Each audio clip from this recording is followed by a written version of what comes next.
Bueno,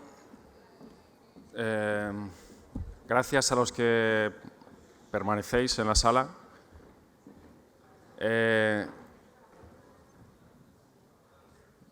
Lo primero que quería decir es que voy a dedicar esta charla a Paco Puche, a nuestro compañero librero, fundador de las librerías Proteo y Prometeo, por muchas razones. Por su magisterio, por haber sido pionero en muchas cosas y también porque en el año 2007, en el 20º Congreso de Libreros, que fue en Alcalá de Henares, que es mi ciudad, pues nos deleitó con una ponencia que se llamaba La Librería Solar y bueno, yo tengo el placer de hablar de lo mismo ahora en su ciudad y espero estar a la altura. Bueno, en principio la ponencia se iba a llamar Las librerías y la emergencia climática, pero en realidad no podemos hablar de las librerías, tenemos que hablar del sector del libro en su conjunto, porque lo que tengamos que hacer lo tenemos que hacer entre todos. Y no podemos hablar solo de emergencia climática, porque los problemas ambientales no son solo el cambio climático, aunque es el principal problema, o al menos el más conocido. ¿Qué es el cambio climático? Pues la actividad humana ha alterado, mediante el efecto invernadero, ha alterado el clima. Antes no se llamaba cambio climático, se llamaba calentamiento global, porque es lo que sucede. Lo que estamos haciendo es que hay más energía, más calor en el planeta Tierra y eso ha desestabilizado el clima. Su característica más importante es que nada sucede cuando tiene que suceder, todo sucede con más energía y de una forma más violenta. Tenemos sequías muy largas, e inmediatamente después de estas sequías tenemos lluvias torrenciales, inundaciones, tormentas de una fuerza desconocida, como por ejemplo la que ha habido este mes de enero en el litoral español, que ha arrasado playas, ha arrasado paseos marítimos, y esto es un fenómeno cada vez más recurrente. Estas sequías, por ejemplo, típicas del Mediterráneo, también se dan en otras latitudes. En Australia hemos tenido incendios pavorosos, fruto de una sequía extremadamente larga. El cambio climático son solo malas noticias, porque sabemos que para que el planeta sea acogedor, pues se tienen que dar una serie de regularidades. Cuando eso se altera, el planeta empieza a ser más inhóspito, ¿no? Y sabemos que esto va a ir a peor. La energía. Es que el cambio climático lo estamos generando porque quemamos combustibles fósiles. Y si vemos esta gráfica, vemos también el enorme incremento de consumo de energía que hemos tenido en los últimos 2 siglos, pero especialmente en las últimas décadas. La actividad económica solo se puede hacer mediante la energía. Y el 80% de la energía que consumimos es de origen fósil. Y como cualquier material, tiene sus límites. El pico del petróleo nos dice que cada vez la disponibilidad de petróleo abundante y barato va a ser menor. Lo mismo va a suceder con el resto de los combustibles fósiles. Afortunadamente nos quedan las renovables, pero las renovables son un porcentaje pequeñísimo y puede sustituir, pero solo parcialmente, a los combustibles fósiles. No podemos pretender seguir viviendo igual, sencillamente porque vamos a poner placas solares y molinos de viento. No va a ser posible. Nos vamos a introducir en una época que va a ser la del descenso energético. Va a haber menos energía disponible para hacer las cosas. Pero hay otro límite, que es el límite de los materiales. El metabolismo de nuestra sociedad es increíble, es un devorador de recursos. Se supone, o se suponía, o los propagandistas decían que se iba a desmaterializar la economía a partir de lo digital. Falso. Lo digital es también devorador de recursos. Para fabricar un móvil, depende del fabricante, necesita entre 60 y 64 elementos químicos diferentes. Para fabricar un chip se necesitan miles y miles de litros de agua. El impacto ambiental que tienen es tremendo. Las tierras raras, todos los elementos, el coltán, el impacto social, por supuesto, asociado a todo esto. Pero si hay 2 elementos materiales que son críticos y que empiezan a tener ya unos límites que condicionan la vida humana son el agua y el suelo fértil. Ya hay zonas del mundo que tienen crónicos problemas de agua y la península ibérica va a ser uno de ellos. Y en cuanto al suelo, todos los procesos de desertificación hacen que el suministro de alimentos puede estar en peligro en las próximas décadas. Y después tenemos la pérdida de biodiversidad. La ONU hizo un informe este verano pasado alertando de que estamos en la 6ª gran extinción. Nuestra forma de vida deteriora los ecosistemas, por lo que decíamos, extracción de materiales, cambio climático, deforestación.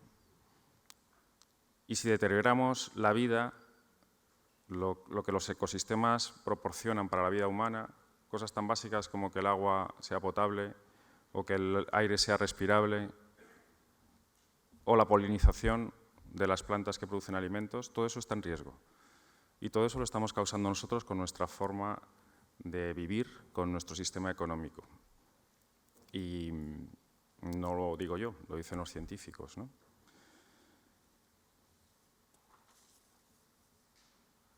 Se nos olvida que somos ecodependientes. La vida humana forma parte de la naturaleza, somos naturaleza. Sin la naturaleza no somos nada. Y si no nos adaptamos a los límites de la naturaleza, sencillamente lo que hacemos no va a poder seguir. Todo este compendio de problemas al final se sintetiza en la huella ecológica, que mide precisamente el uso de recursos y también el uso del planeta como sumidero de todos los residuos, ¿no? La biocapacidad, que es la capacidad que tiene el planeta para regenerarse, la estamos superando de una forma exagerada. Y necesitaríamos 1,7 planetas, casi 2 planetas, para vivir como vivimos los humanos. Y si todos los humanos fueran españoles, necesitaríamos 3 planetas. Es así.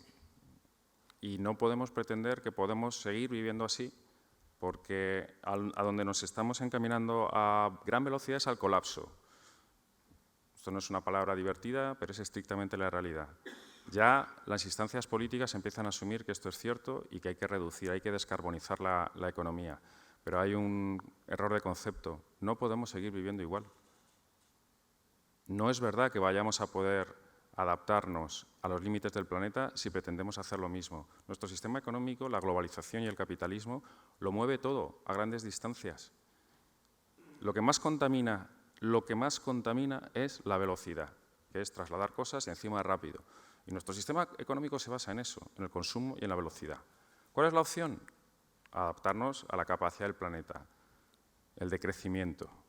Pero el decrecimiento implica no solo que la economía baje, sino que haya valores distintos. La jerarquía de prioridades tiene que cambiar. Y aquí reivindico los valores del ecofeminismo, que pone la vida en el centro. La vida en el centro.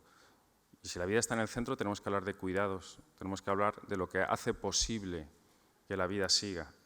La economía no puede ser, el crecimiento económico no puede ser el objetivo final. El objetivo tiene que ser la vida. Y hace falta un cambio no tanto técnico como social, de mentalidad, de concepción de lo que es la vida buena. Ese es el verdadero desafío de nuestro tiempo. Y además no hay escapatoria, no hay planeta B, por tanto no hay plan B. Tenemos que ir por ahí. ¿Qué hacemos?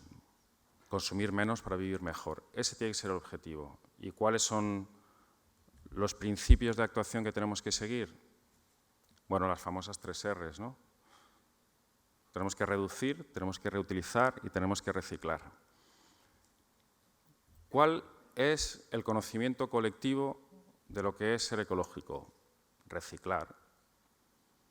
¿Por qué? Porque es lo que nos transmiten continuamente. La propaganda y la publicidad nos está diciendo, no pasa nada, puedes seguir consumiendo lo que quieras. Lo que tienes que hacer es reciclar. Si reciclas, todo arreglado. No, no es verdad. Lo importante es reducir. Esa es la clave, reducir nuestro impacto, reducir nuestro consumo, reducir energía y materiales. Esa es la clave. Si no podemos reducir, lo que tenemos que hacer es reutilizar, alargar la vida de los objetos, arreglarlos. Y ya como mal menor, si no queda más remedio, hay que reciclar. Hay que hacer que los residuos se conviertan en recursos. Pero reciclar nunca puede ser el objetivo. Reciclar es un mal menor. Igual que no es más limpio el que más limpia, no es más ecológico el que más recicla, sino el que menos consume. Esto es clave. Y voy a insistir mucho en el resto de la charla. Vamos a empezar por qué es lo que podemos hacer, desde lo pequeño hasta lo más complejo.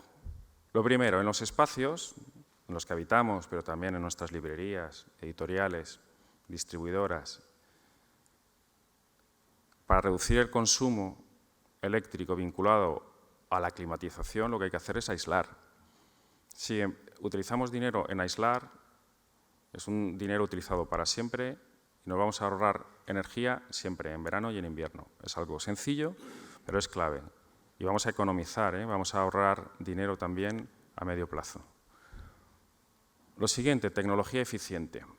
Es obvio que si una bombilla incandescente consume más, pasemos a la tecnología LED.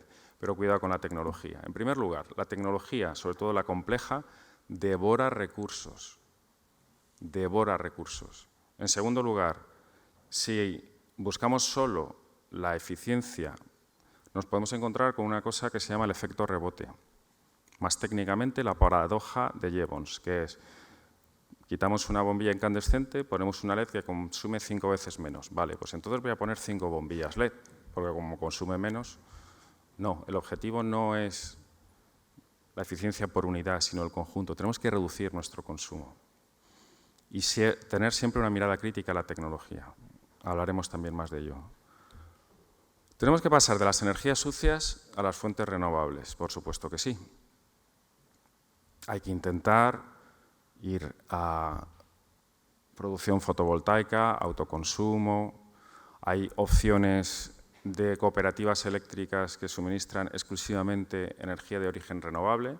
Y aquí existe un problema, que es el greenwashing, ese lavado de cara verde que hacen las grandes empresas, ¿no? Ahora las eléctricas españolas están pintándose a sí mismas de ecológicas y, bueno, diciendo lo bien que lo hacen, pero son las empresas más contaminantes de España, ¿eh? La primera de todas, Endesa. Entonces, eso lo tenemos que tener en cuenta. Si vamos a querer cambiar el modelo en que hacemos las cosas, tenemos que ir a lo distribuido, a lo pequeño, a lo capilar. No a favorecer esta concentración de grandes empresas que al final nos tienen esclavizados por muchas razones y son los causantes de buena parte de los problemas. Bolsas. Bueno, que al día de hoy todavía sigamos dando bolsas de plástico es incomprensible. La legislación, muy tímidamente, está empezando a obligar a que se cobre por las bolsas de un solo uso. Pero en breve lo que tiene que hacer es prohibir dar bolsas de plástico, prohibir radicalmente, prohibir. ¿Qué opciones tenemos? Pues la mejor opción es no dar bolsa. Esa es la mejor. Y no me lloréis porque yo llevo 10 años enfrentándome a clientes que tuercen el morro. Sí, lo sabemos, que puede pasar. Pero al final también esto contribuye a la educación colectiva, ¿no? Los pequeños gestos también añaden conciencia social. Se puede recurrir a la bolsa de plástico, a la bolsa de papel, cobrándola si es necesario, o bien dándola gratis cuando consideremos que esta persona necesita una bolsa realmente. Bolsas de tela, en fin. Si no podemos reducir, que es no dar bolsas, lo siguiente es reutilizar, buscar materiales duraderos y, si no, materiales que sean reciclables como el papel. Pero el plástico no.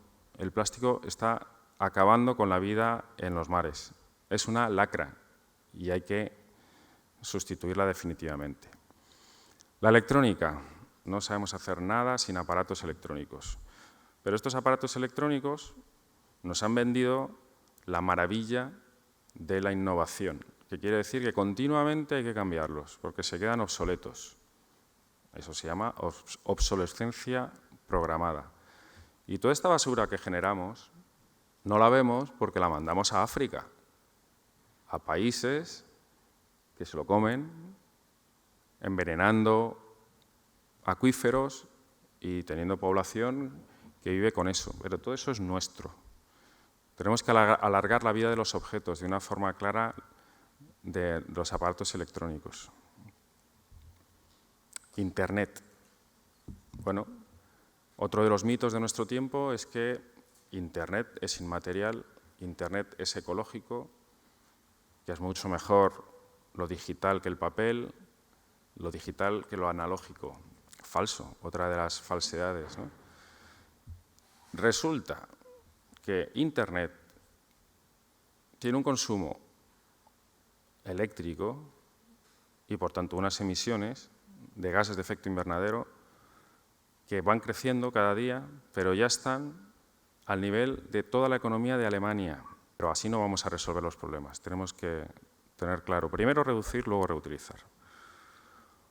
Bueno, vamos a hablar de los libros.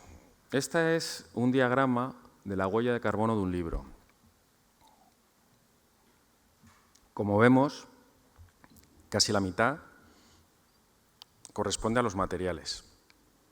Y, por tanto, es muy importante centrarnos en cómo se están produciendo, ¿no? Cómo se están gestionando esos materiales. Pero también hay una parte ahí al final que es la distribución, es decir, el transporte. Que en el mundo del libro, si fuéramos de verdad poniendo cómo son las cosas, tendríamos que duplicarlo casi, porque con un índice de evolución como el que tenemos, la mitad del transporte es de los libros que han ido y han vuelto, que no han generado beneficio, sí que han generado costes y mucha contaminación. Con lo cual, luego hablaremos del transporte, pero tenemos que hacer todo lo posible por seleccionar bien los materiales, gestionarlos bien y transportar lo menos posible. Papel. Bueno, estos son dos de los sellos que acreditan que se hace una gestión forestal responsable.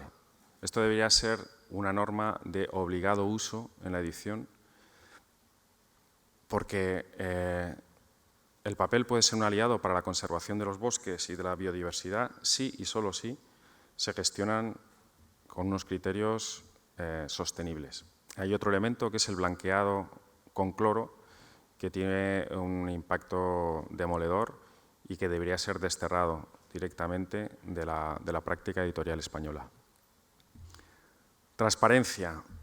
Esta es una etiqueta de uno de los diversos proyectos de coedición que hay en España, una etiqueta que ilustra cuál es el impacto de cada uno de los libros, ¿no?, que se editan y que mide pues, distintas variables, desde el consumo de combustibles fósiles, la huella de carbono, los materiales que se utilizan, en fin, contar al propio resto del sector del libro y sobre todo al usuario final qué impacto tiene ese objeto, ¿no?, que tiene en las manos.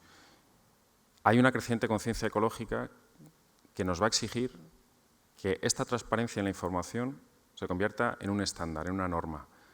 Ni esta etiqueta ni otras que se han desarrollado aparecen en los libros que recibimos en las librerías, y si lo hacen es de forma ocasional, casi testimonial. Esto también se tiene que convertir en un estándar, ¿no? Vale, usar y tirar.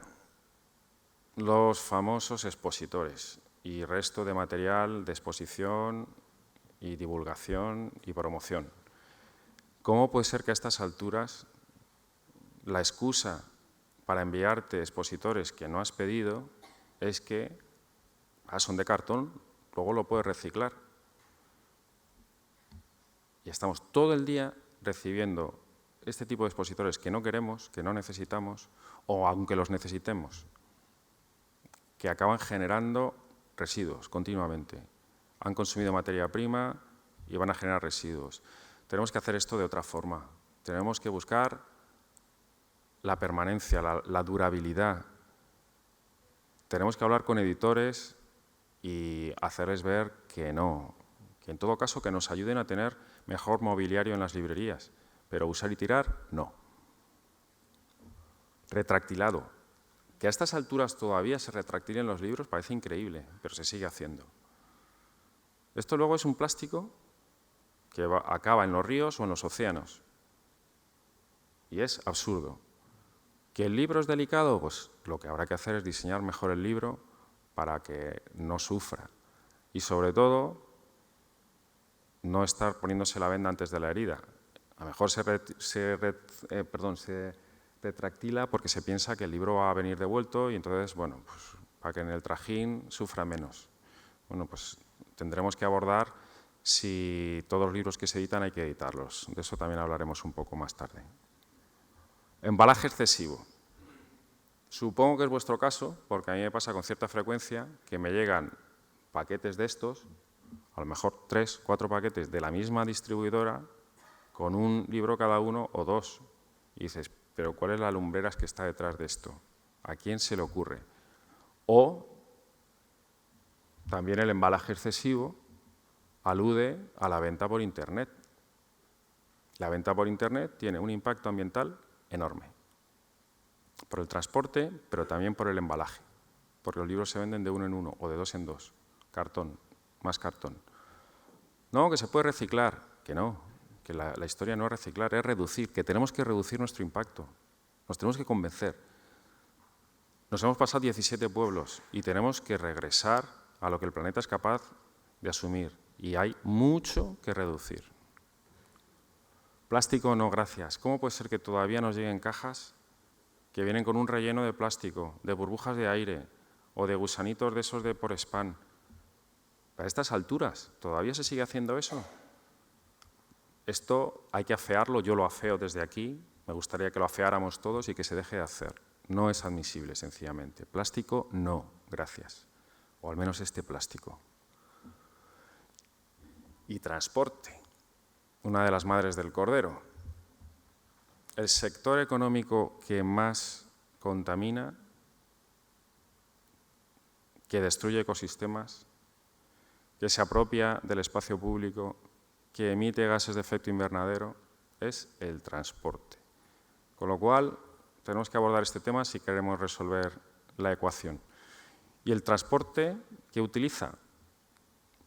Pues el 90% del transporte motorizado utiliza combustibles fósiles, petróleo y sus derivados. Sí, coches eléctricos, fantástico. ¿Un tráiler eléctrico? Imposible. Imposible. Con lo cual, no se trata de cambiar la herramienta, se trata de cambiar el modelo. Si nos limitamos a cambiar la herramienta, estamos perdidos. La partida la perderemos antes de empezar. Tenemos que cambiar el modelo. No podemos pensar en coches eléctricos como la solución a nada. Tenemos que relocalizar la producción. Tenemos que favorecer el comercio de proximidad. Tenemos que hacer que la gente en las ciudades pasee para hacer cualquier cosa y de camino encuentre dónde comprar. No pedirlo todo por Internet o no favorecer a las grandes superficies. Y, por supuesto, la distribución tiene que racionalizar su trabajo. Nos estamos jugando mucho y el transporte es clave. Pero lo más importante de todo, la sobreproducción. Es evidente que lo que nos contaron el otro día de la carretilla con las cajas es nuestro día a día. Es penoso que nuestro sector sea tan ineficiente. No sé si algunos de vosotros seguro que os acordáis, los que ya tenemos una edad, ¿no?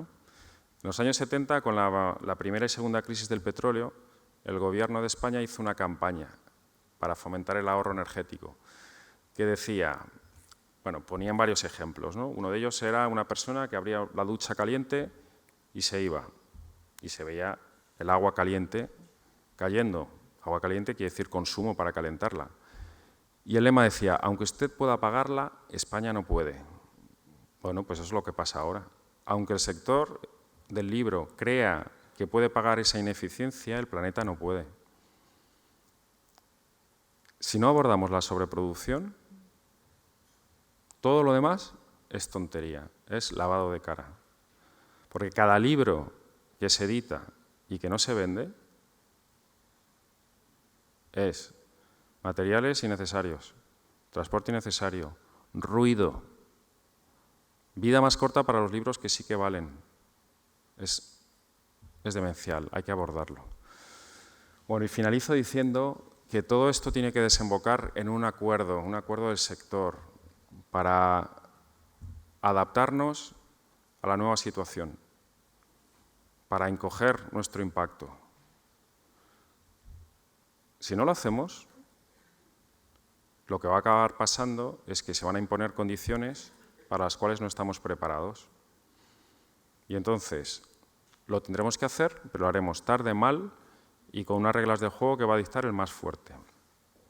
Estos días se han dicho cosas muy interesantes relacionadas con el medio ambiente. Una de ellas era que el sector del libro sabe gestionar la escasez y que es muy resiliente. Resiliencia, os recuerdo, es la capacidad de adaptarse a un impacto fuerte que condiciona cómo estás desarrollando esa actividad y que, bueno, si no eres resiliente, pues vas a desaparecer. Si te adaptas y haces los cambios necesarios, pues incluso puedes salir fortalecido, ¿no? Pero la clave, en definitiva, es que asumamos que los tiempos que vienen no nos van a permitir hacer las cosas como lo estamos haciendo ahora.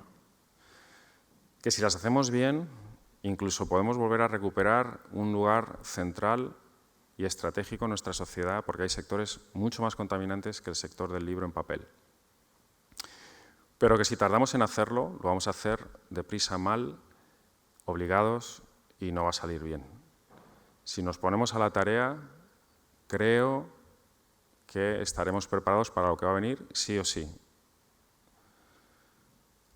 Yo propongo que esta alianza necesaria entre los distintos actores del mundo del libro, editores, distribuidores y libreros, haga lo siguiente: que se haga una auditoría energética, ambiental, del sector, que se elabore un plan de reducción de impactos, de qué medidas hay que tomar, que se adopten nuevas reglas del juego, incluyendo entre esas nuevas reglas del juego la cuestión de la contratación pública de compras, ¿no? Tiene que haber criterios ambientales. Y que haya una estrategia de comunicación a la sociedad de que, contrariamente a lo que se pueda pensar, el papel, lo físico, lo analógico, puede ser mucho más sostenible que lo digital si hacemos nuestros deberes. Espero que este Congreso adopte como una de las conclusiones la necesidad de abordar de forma urgente esta alianza del sector para alcanzar un acuerdo, como han hecho en otros países, especialmente los anglosajones. Muchas gracias.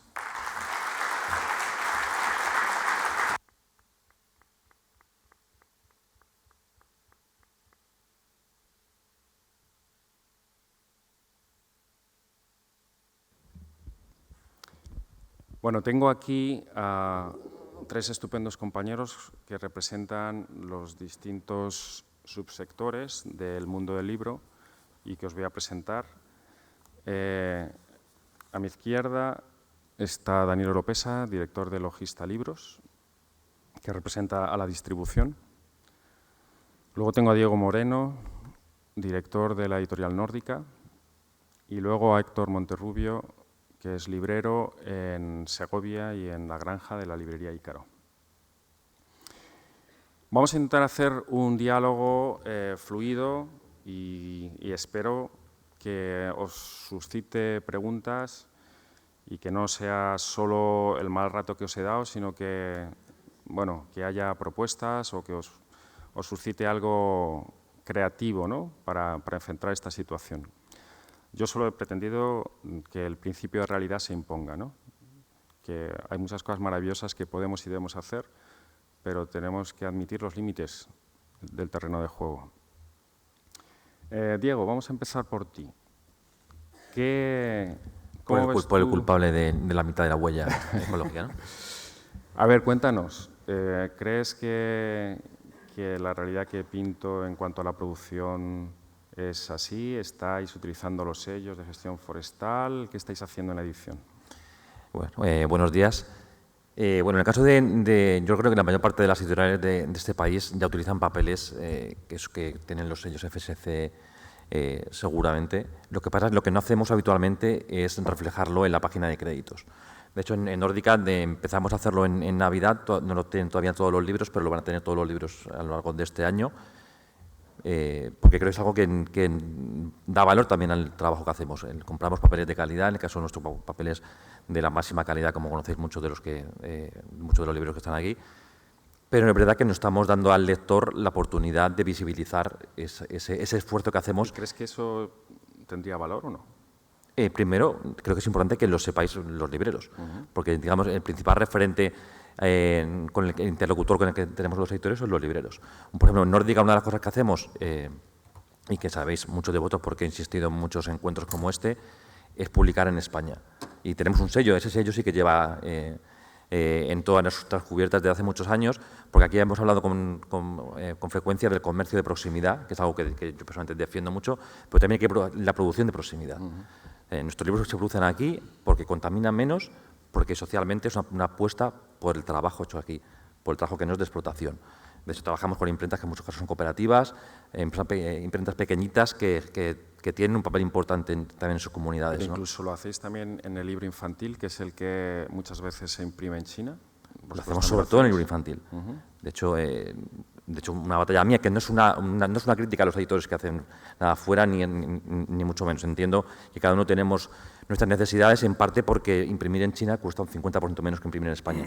Y sabemos que el PVP es un factor importante a la hora de vender un libro. Pero creo que también es un trabajo importante del librero educar al lector en que cuando un libro cuesta 25 o 30 y no 15 o 16, es por algo.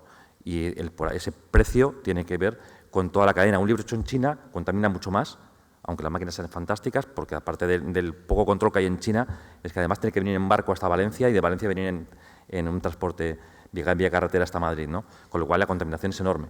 Pero eso hay muchas implicaciones sociales y de responsabilidad empresarial, de manera que esto es un factor que yo creo que los editores debemos tener en cuenta. Yo lo hago personalmente. Otro factor importante es que creo que no hacemos suficientemente posiblemente es hablar con el distribuidor y con el librero de la cantidad de material de promoción que enviamos. Que en nuestro caso es pequeño porque somos una editorial pequeña, pero imagino que en la medida que vas escalando los materiales que recibís son inmensos y no demandados. Entonces, lo ideal sería que hubiese una demanda. ¿Cuántos carteles necesitas? ¿Quién quiere carteles? ¿Quién quiere expositores, como comentabas, o no? Entonces, yo creo que eso sí que es una reflexión de sector. Pero falta comunicación, como tantas veces. Este tipo de encuentros también, pero bueno, creo que deberíamos institucionalizar una manera de tener un diálogo de problemas que muchas veces son económicos, son de poca eficiencia económica y que además contribuyen a deteriorar el planeta, con lo cual la necesidad es mucho mayor, ¿no? Y creo que en el caso del retractilado, que es algo que a mí me parece importante evitarlo, pero también quiero que entendáis por qué lo utilizamos. O sea, no es un capricho de los editores. Y también creo que entendáis que a veces, y cuando lo decías, me entraba el conflicto de, obviamente hay que evitar usar el plástico, pero no os podéis imaginar la cantidad de libros deteriorados que tenemos. O sea, nosotros, y bueno, aquí están UDL, que saben que vamos, cuando nos llaman del almacén diciendo que tenéis 3 palés de libros deteriorados, nos vamos allí, una brigada de la editorial, 5 personas, a limpiar libros. Esos libros vuelven a la circulación, muchos de ellos, y los que no vuelven a la circulación van a hospitales, van a cárceles. Muy pocos libros se destruyen. Pero entiendo que no todo el mundo lo puede hacer así. Y la destrucción de libros es posiblemente el peor enemigo contra el ecosistema, porque esa inversión enorme, ese 50% de gasto y de huella que hemos generado los editores en papel, tintas, etcétera, etcétera, que ha llegado hasta el final, vuelve a la hoguera, sí. Porque es donde acaban los libros, en la hoguera. Los libros subvencionados. ¿Cuántos libros, si veis a un almacén de estos del Ministerio de Cultura, por ejemplo, llenos ahora futuramente piden menos, pero antes pedían 500 ejemplares de cada libro, y ahí son pilas de libros que han ido a la hoguera. Bueno, yo creo que es una reflexión que podemos hacer todos juntos y que desde luego puede contribuir. Obviamente los editores, como parte central con el proceso de producción, tenemos que pensar en cómo lo hacemos. Pero ya lo estamos haciendo en parte. El papel en estos 50 últimos años ha cambiado por completo. O sea, papeles libres de cloro, yo creo que todos los utilizamos. Papeles no reciclados, que se ve que el papel reciclado es más contaminante que el papel FSC, pero bueno, yo creo que se está haciendo. Y también pensar en esas bolsas de papel y de tela donde se hacen. O sea, nosotros que sabéis que hacemos mucho merchandising, lo hacemos en Soria, no porque nos gusten los torrenos, que también, sino porque y aprovechamos una visita al año para verlo, sino porque también creemos que es una manera de contribuir a que las cosas se hagan aquí, como decía antes, ¿no? Las bolsas de tela hechas en China, pues sí, son bolsas de tela, contaminan menos que el plástico, pero están hechas en China. Sí. ¿Y cuántas bolsas hechas en China tenemos todos en casa, ¿no? Muchas. Bueno, gracias.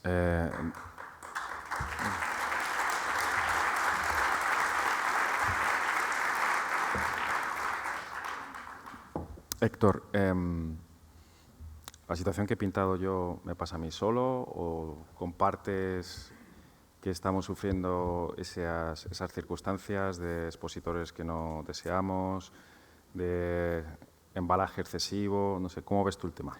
Sí, en ese sentido la verdad es que yo creo que, y me imagino porque lo he compartido con algunos estos días, que esto nos está pasando a todos, nos está pasando a todas. Las librerías reciben un volumen de material no deseado, por empezar por ahí, que es impresionante. O sea, yo creo que todos recibimos expositores, pues como decías, de cartón, que muchas veces ni siquiera vamos a colocar porque no los hemos pedido, no los hemos reclamado, porque tampoco tenemos dónde colocarlos. Con lo cual, muchas veces esos expositores entran en las librerías, vemos que es un expositor y automáticamente van a ir al reciclaje, porque es que no hay otra alternativa para nosotros. Eso contando con un expositor que dentro de lo malo a lo mejor le podemos dar un uso, o bueno, había quien comentaba que se los regalan a centros educativos porque los pueden utilizar a lo mejor en un momento dado para reutilizarlos en aulas como estanterías. Pero tampoco es la solución. Pero luego ya entramos en cartelerías, marcapáginas, entramos en una serie de material promocional que recibimos de una forma excesiva, que no tenemos clientela a la que darle tantísimos marcapáginas, o sea, porque no, ojalá y necesitáramos tantos marcapáginas, pero no. Entonces, por ahí yo creo que hay que cortar. Y obviamente, pues lo que decías, Diego, que se nota mucho según se va creciendo en la escala editorial, como eso va creciendo exponencialmente. Y luego tenemos un problema en la optimización de la distribución, que muchas veces en algunos distribuidores, en algunos editores, estamos recibiendo ese material promocional en cajas para libros. Entonces recibimos una caja donde entran 20, 25, 30 libros con un paquetito de marcapáginas. Y todo lo demás son plásticos porque además el paquete no se mueva para que no moleste. Entonces, al final nos encontramos con una situación que ecológicamente no es sostenible. O sea, no podemos seguir con esa vía entrando en esto, sin entrar luego ya en el movimiento de libros. Daniel, la cuestión de la distribución es clave, porque hay una parte de producción, hay una parte de comercialización, pero la logística implica embalaje, implica transporte y hay un impacto muy serio. ¿Qué estáis haciendo? ¿Cómo ves tú la situación? ¿Qué se puede hacer? Bueno, buenos días a todos. Sí, efectivamente. Yo creo que en la distribución hay cosas que se pueden hacer y, de hecho, tenemos muchos deberes pendientes, ¿no? Tú decías antes, Juanmi, que para todo lo que queremos hacer es necesario que haya una colaboración entre todos los que formamos este sector, libreros, editores, distribuidores. Yo creo que hay cuestiones en las que los propios distribuidores tendríamos que empezar a ponernos de acuerdo antes de empezar a hablar con editores o con libreros, ¿no? Hay porque además aquí enlaza muy bien la cuestión de la eficiencia ecológica, ¿no? Y la reducción del impacto ambiental, porque con las cosas que nos quedan por hacer en la distribución, además eso tiene un impacto económico importante. O sea, nos está costando ineficiencia y dinero a todos el no hacer las cosas como es debido, ¿no? Por supuesto.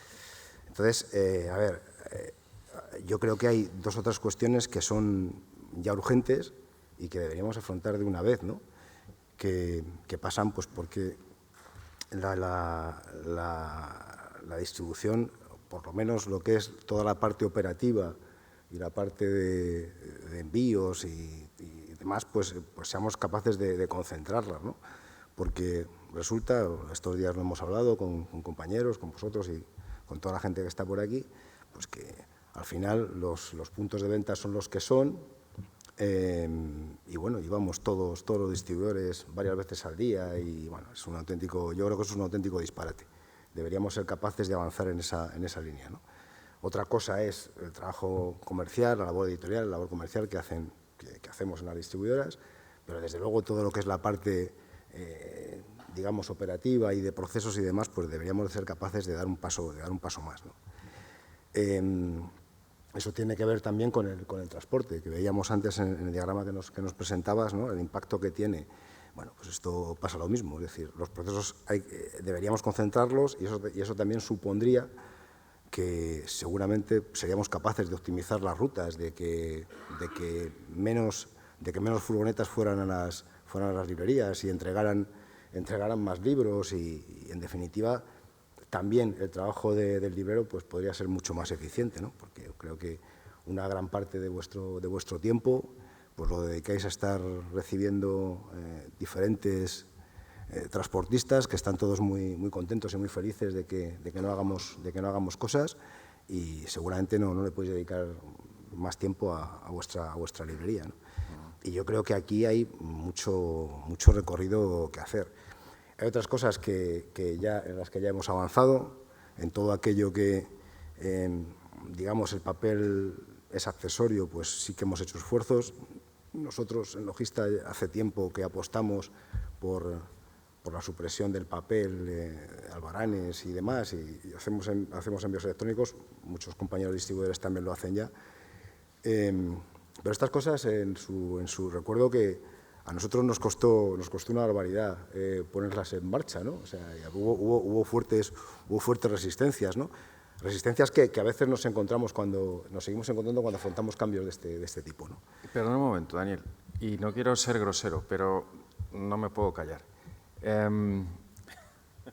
Se supone que China es un país que contamina mucho y que los países ricos contaminamos mucho menos, porque lo que hemos hecho es externalizar a China la producción sucia, que es lo que ha hecho Logista con las librerías.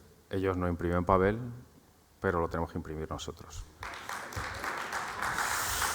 Te la he puesto votando, Juanmi. Bueno, porque, insisto, lo digital no es más ecológico que el papel, ¿eh? O sea, un documento que hay que conservar una serie de años, al final es mejor conservarlo en papel que no en formato digital muchas veces.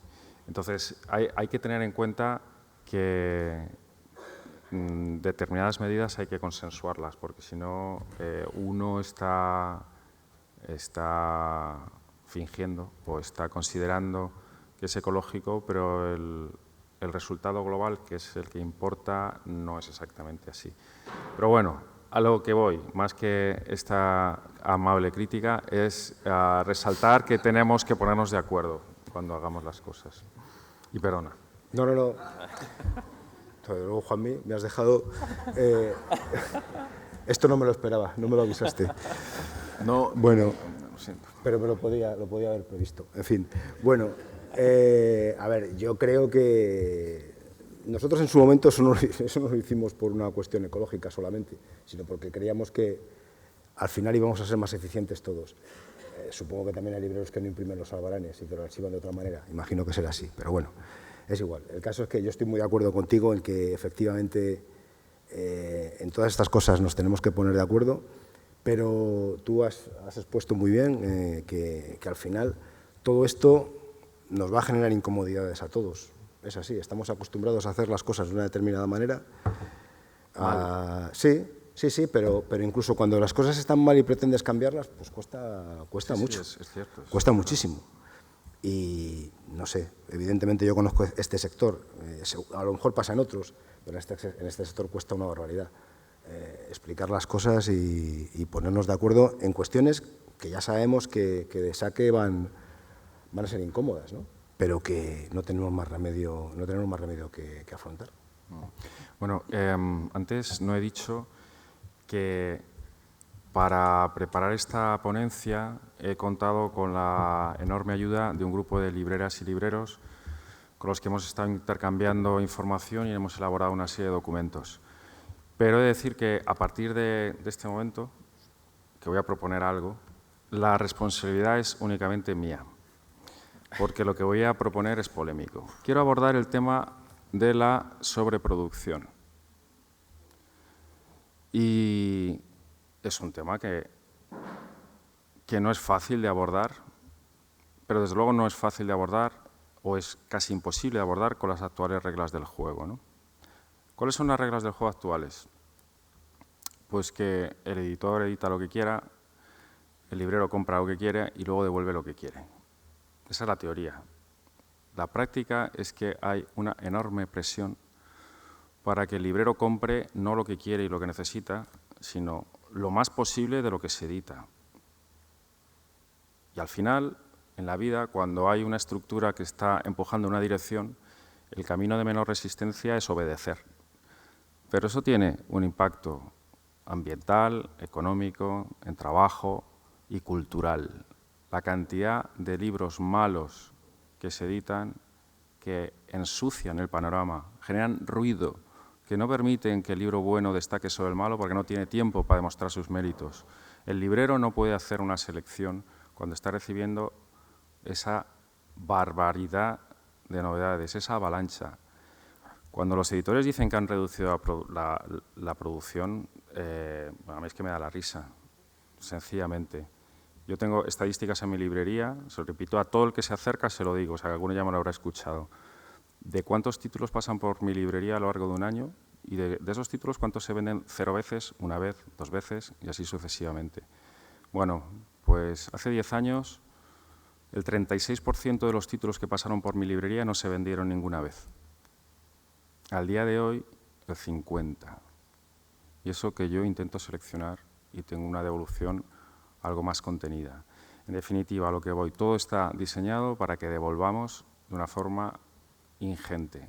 Entre otras cosas porque los editores consideran que así tienen más probabilidad de acertar, publicando más.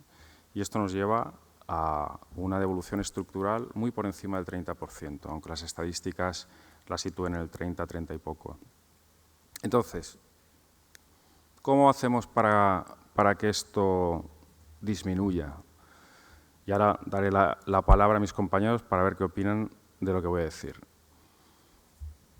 Yo solo veo 2 posibilidades. Una, que se premie a la librería que devuelva menos, pero eso tiene dificultades. Eso está bien, pero tiene dificultades para convertirse en un estándar del sector.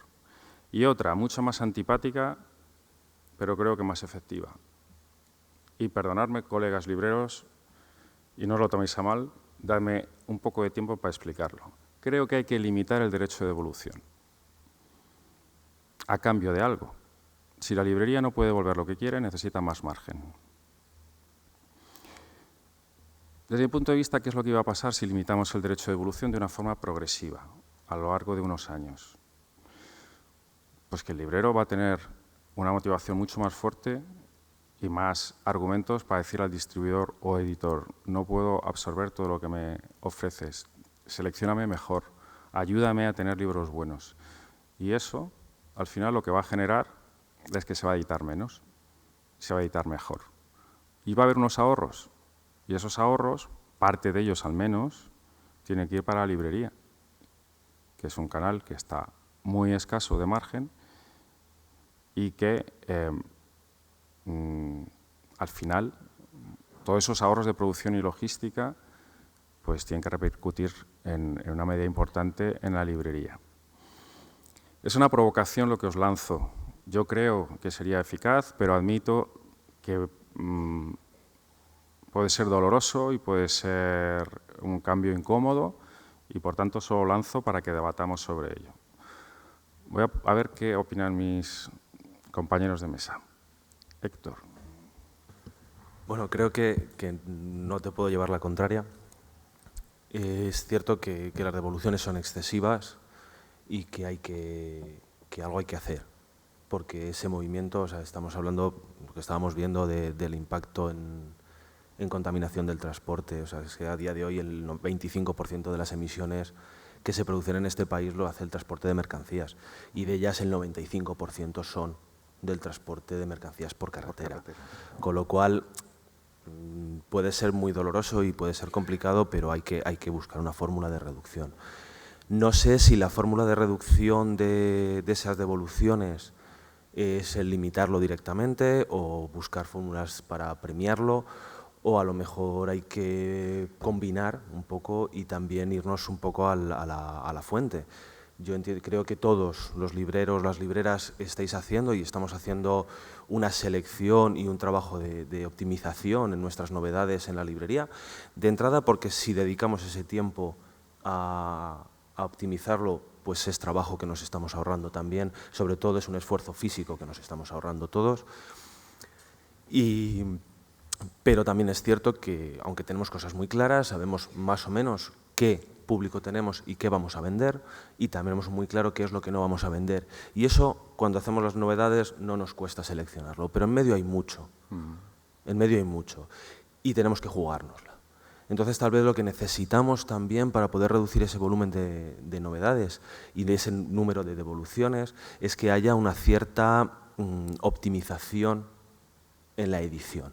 O sea, que se tenga un cierto criterio de selección, pues a lo mejor un poco más duro, y hay que asumir que no todo pues, es editable, y a lo mejor de esa manera también nosotros podemos optimizar todo ese proceso. Si en vez de seleccionar novedades un mes en el que nos llega un Excel de 20 páginas, si nos llegara uno de 5, pues seguramente reduciríamos considerablemente ese impacto.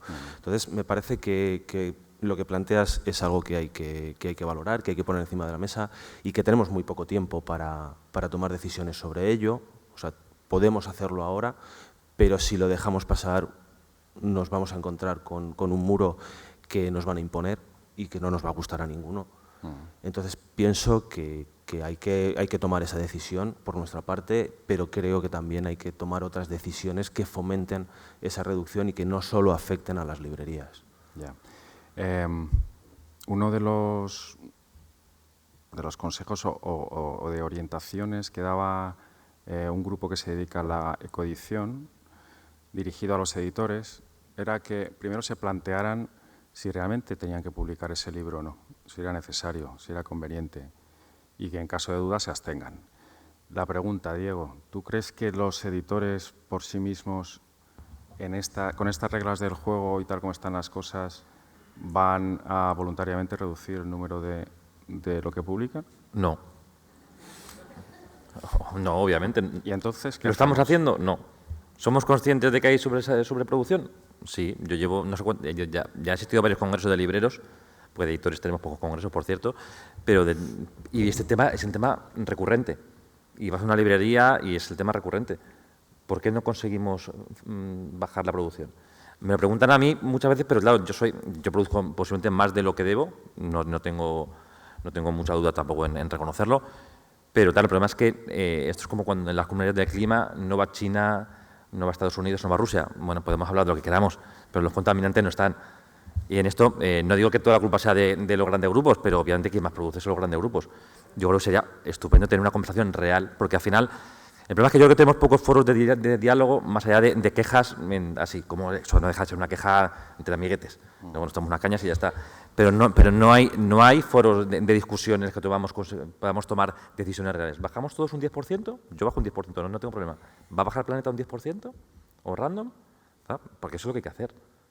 Y tener algo por vuestra parte también. Claro que me parece una idea razonable, por lo menos la propuesta de menos devolución. Al final yo creo que tenemos todos un problema y es que nuestros libros duran muy poco tiempo en las librerías. Trabajamos haciendo buenas ediciones. Creo que España es uno de los países que mejor libros editan del mundo. Yo viajo mucho y en ningún país veo tan buenos libros como aquí. Tenéis las mesas de novedades llenas de buenos libros. Hay muchos buenos libros. O sea, el problema no son los malos libros, que hay muchos malos libros también. Pero el problema es que los buenos libros no tienen tiempo a venderse. Porque cuando el ciclo de promoción que tenemos con la prensa no es el ciclo de la distribución.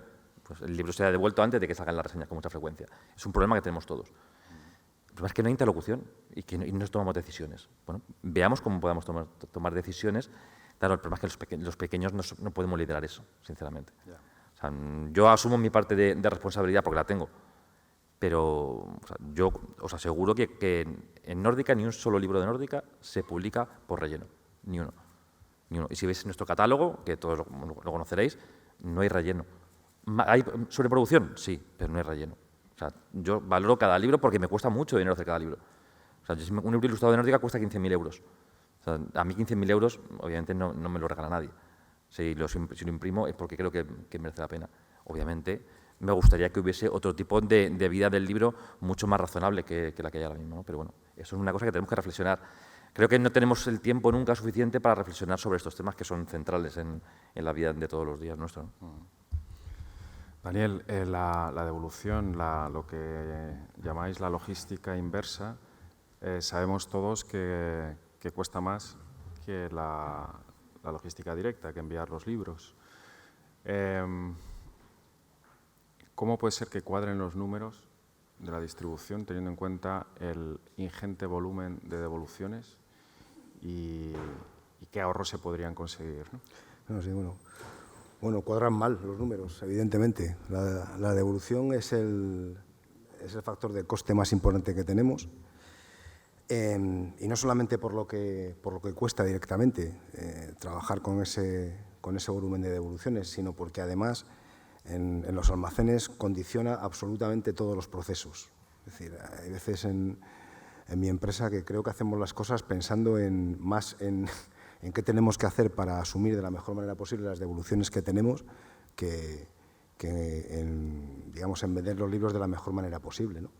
Entonces, yo creo que estoy muy de acuerdo con lo que ha dicho Diego respecto a esa reflexión que tenemos que hacer sobre los costes reales de todo esto, ¿no?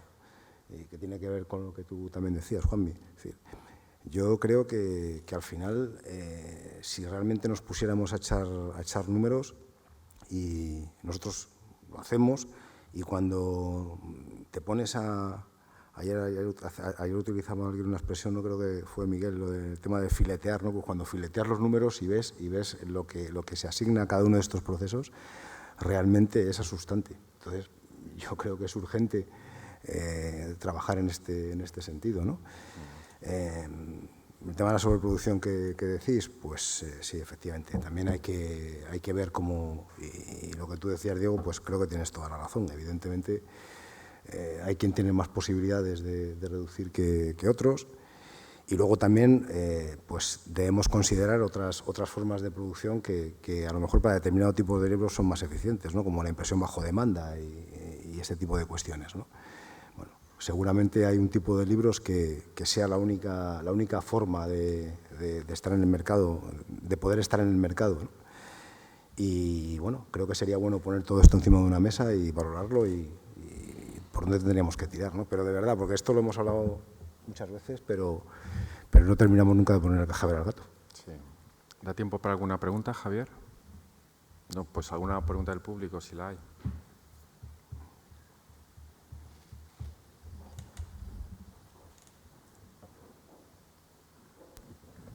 Hola, soy José Díaz, editor de Tule. De este problema de sobreproducción es lo que decía Diego, es que aquí no están los responsables.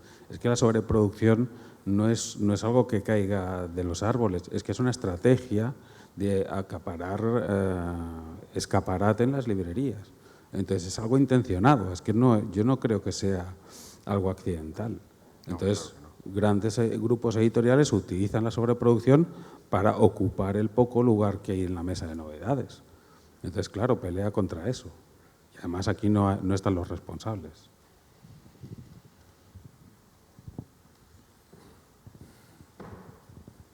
Hola, yo quiero morderle la yugular a Juanvi un poco.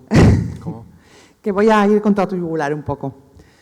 Me parece muy bien que plantees esa segunda vía que estabas planteando, pero dentro, implícita, está la perversión.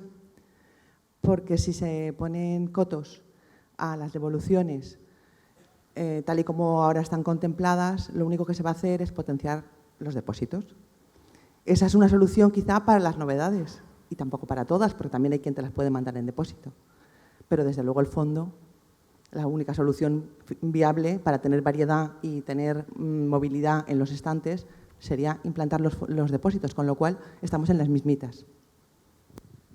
No sé, o sea, a lo mejor tienes razón. Yo lo que planteo es que una una progresiva reducción del derecho de devolución con un progresivo aumento del margen para las librerías, al final estructuraría mejor lo que se publica, porque la única forma de poder ahorrarse margen logístico, por ejemplo, y margen en la producción de libros, es que se venda un porcentaje mayor de lo que editan, porque nos van a dar más margen a los libreros. Es decir, tendrían una motivación las editoriales para editar menos y mejor. En cualquier caso, es solo una propuesta. Una última pregunta, no hay tiempo para más. Dice, al hablar de las acciones para reducir el impacto medioambiental, no ha dicho que debemos hacer algo, sino que deberíamos hacer algo. ¿Este deberíamos implica algún pero por su parte? A ver, yo creo que tenemos dos caminos que podemos elegir. Lo he dicho antes, pero voy a insistir en ello. Uno, salir de aquí con el compromiso de hacer una mesa de estudio de abordar esto, que el sector se ponga ya y además con objetivos y plazos en el tiempo bastante urgentes. Y la otra, esperar a que la realidad se imponga. Si la realidad se impone, vamos a tener que hacer esa misma reducción, pero la vamos a hacer muy mal. Y además, insisto, nos van a imponer las condiciones los más poderosos. No vamos a tener capacidad de negociación. Yo creo que es más sensato y más inteligente hacerlo voluntariamente. Y además se lo podemos contar a la sociedad, lo que estamos haciendo. Y además podemos vincularnos con el consumo, con el comercio de proximidad. Y además podemos vincularnos con valores como el tiempo, la parsimonia, la capacidad de que lo importante tenga la posibilidad de asentarse y cuajar. Hay dos caminos, uno el obligado y otro el voluntario. Ojalá seamos inteligentes y optemos por ir por el camino voluntario. Bueno, muchas gracias a los presentes y al público y hasta aquí.